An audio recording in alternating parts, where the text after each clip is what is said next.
У тебя когда последний раз опускались руки? Да, сейчас опущен. Первое – психотерапия.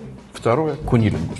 Я ўзяў ды пацікавіўся ў розных людзей наконт гэтага ўсяго, наконт таго, што Мікалай сапраўды робіць у апазіцыі. Кунилингус. Ну, апроч таго, што ён ездзіць са сваім тэатрам па свету, ды жыве ў афігеннай кватэры на сваёй новай радзіме ў Лондоне. Расскажите, как вы были заангажированы в процесс принятия санкций?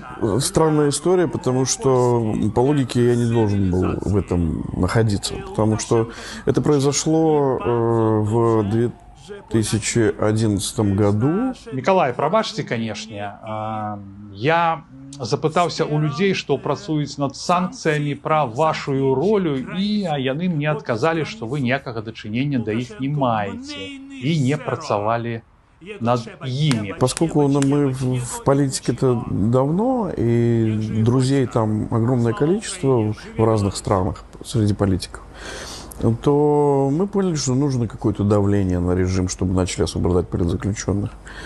И мы поехали в Вашингтон вот, по кругу, по всем друзьям, и добрались до Хиллари Клинтон, которая была тогда главой Госдепартамента, и договорились о санкциях. И они были очень быстро введены.